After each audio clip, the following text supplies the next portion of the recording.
Hello, I'm Father Robert Lauder, priest of the Diocese of Brooklyn, professor of philosophy at St. John's University. This is part of our continuing series on the Catholic novel. Today we're doing Graham Greene's The End of the Affair. Now let me say right away, this is my favorite Catholic novel. My own opinion is Graham Greene's The Power and the Glory is probably a better novel. I think The Power and the Glory is Graham Greene's masterpiece, but this is the novel I like best.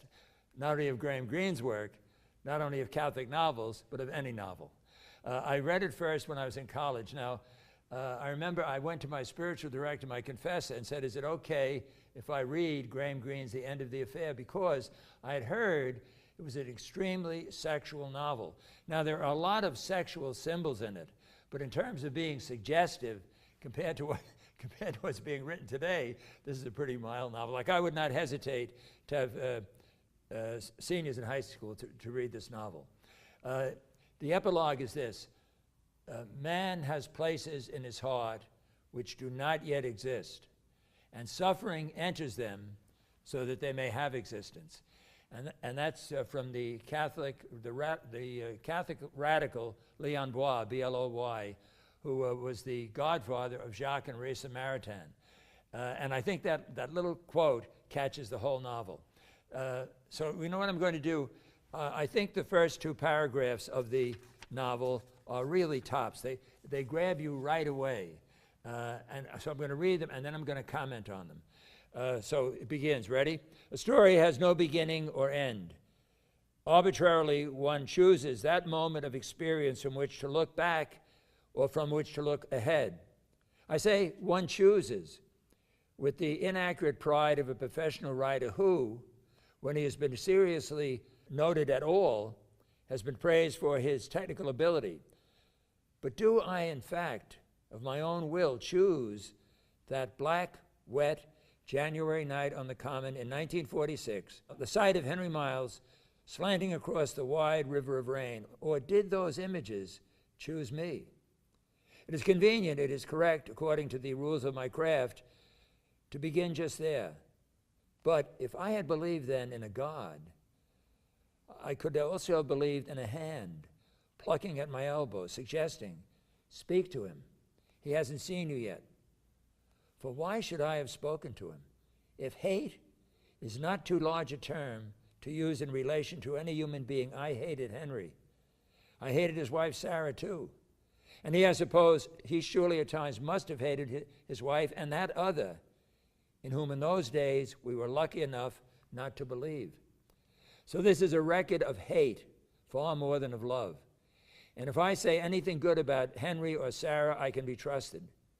I am writing against the bias because it is my professional pride to prefer the near truth even to the expression of near hate. I think that's a great opening. Now, what have we learned in that opening? The one who is telling us the story is a novelist. He's not considered a great novelist. Sometimes he's been praised for his technical ability. In this opening scene, he did not believe in God. He, at least implicitly, suggests that eventually he did believe in God. And he also suggests that maybe Henry Miles and his wife Sarah, they didn't believe in God, but they ultimately came to believe in God.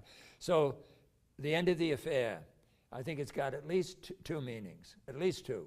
Early on in the story of these three people, the writer, whose name is Morris Bendrix, has an affair with Sarah, who is married to Henry.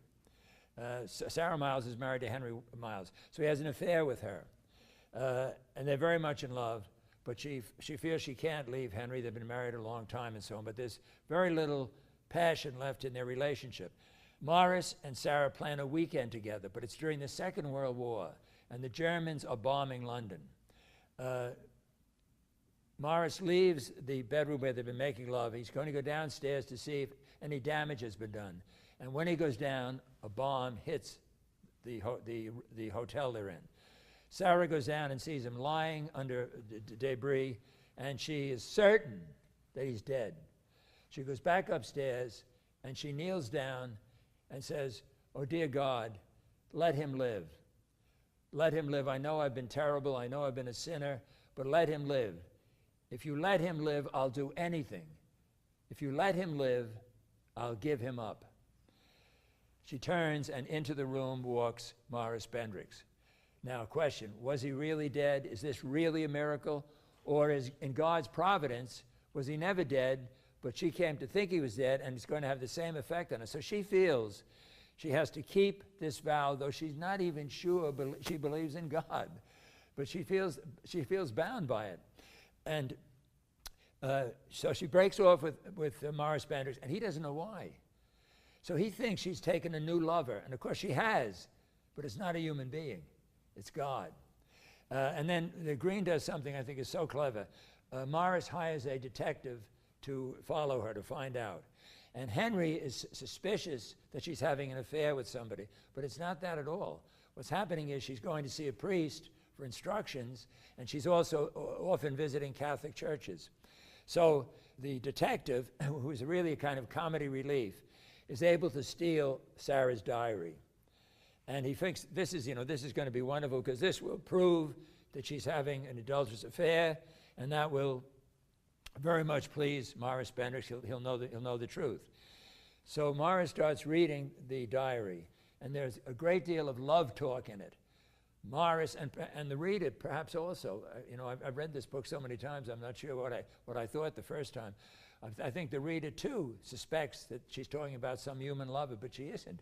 She's talking about a love affair she's having with God. And here's the genius of Graham Greene.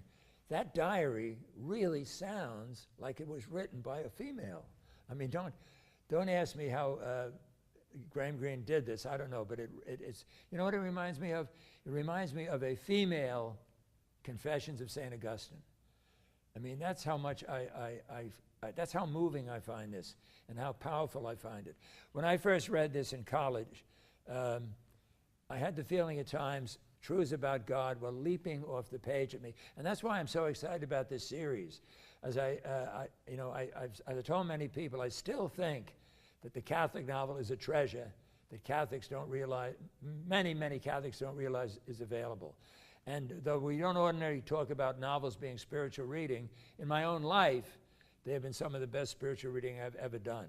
So as the novel develops, Sarah becomes more and more in love with God. When Morris finds out what this is all about, he goes to her and he says, let's forget the past. I was wrong. How can you love someone you can't see? Come away with me. Leave your husband and come away with me. And just to quiet Morris, she says she'll do that. Now I don't want to spoil the end of the novel, so I won't. But let me say this. Why do I like this novel, even though I admit it's not as good a novel as Power and the Glory? The reason I like it is the intensity with which Greene is able to write about Sarah's discovery of God. I mean, I think one way of getting at Graham Greene is his writing, understanding his theological paradox. By that I mean this. The apparent sinner turns out to be the saint. And the apparent devout Catholic, now that's not in this novel, but in other novels, the apparently devout Catholic turns out to be a rather narrow, self-centered human being. So I think theological paradox is a good way of approaching Greene.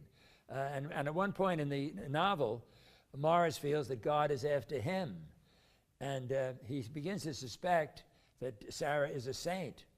And he said, I don't have the page here, but he says, if Sarah, who was really promiscuous, could become a saint, then maybe all of us are being called to be saints.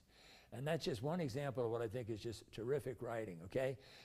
So the journey of one of the characters in this novel is this. From unbelief, disbelief in God, to belief in God, but hatred of God because of what God is demanding, to finally praying to God. And the prayer, once again, is paradoxical. What's the prayer?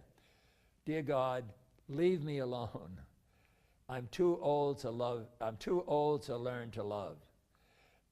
Now, we know that God is not going to answer that prayer the way the prayer wants it to be answered, okay? Once again, it's the hound of heaven pursuing sinners. And this hound of heaven is unlimited love and drawing people closer and closer to himself. At one point, when Morris finds out that Sarah is in love with God, he says, that's not our kind of love. And Sarah says, maybe there is only one kind of love. And then she says to him, don't be upset. People live their whole lives without seeing God. So she thinks maybe she can do this. I'm not going to tell you the end of the novel, but it was made into film twice. Once, Van Johnson played Morris Bendrix, and Deborah Carr played Sarah, and John Mills did a terrific job as the private detective. It was just terrific. And then it was made years later with Ralph Fiennes playing Morris and Julianne Moore playing Sarah. I think that Van Johnson, who was a very popular actor, was really miscast. They changed it. He wasn't a British novelist in the movie, but still. But I will say this. It's probably the best acting that Van Johnson ever did. Now, Ralph Fiennes is terrific, but I wouldn't recommend the second movie. I really think they went overboard in the sex scenes. It seems to me they're much more explicit than they would have to have been. So I'm recommending the earlier film. But before either film, I'm recommending this novel. I've recommended it to many, many people, and of course I teach it at St. John's University. Nobody, and I mean nobody, in the last 40 years has said to me, you know, I really don't like that novel. I didn't find it exciting. No, people find it tremendously exciting and tremendously inspiring. Now, what are the two meanings of the title, The End of the Affair? The first meaning is, once she thinks this is a real miracle that Morris is brought back to life, she terminates the affair. The other meaning is this: end as a telos, end as a goal.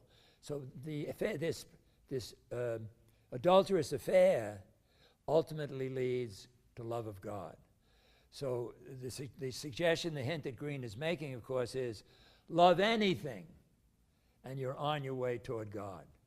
I think C.S. Lewis says that in Four Loves. Love anything, and you are taking a tremendous risk, because God is going to sneak in and invite you into a lifelong commitment and a lifelong relationship. So I find the book filled with great, great passages. I don't want to read any of them to you. I'll leave that to you. And I find it a tremendous antidote to the contemporary sexual revolution. I think this novel sees sex in a really deep, profound way, ultimately a very Catholic way. I guarantee you, you will love it.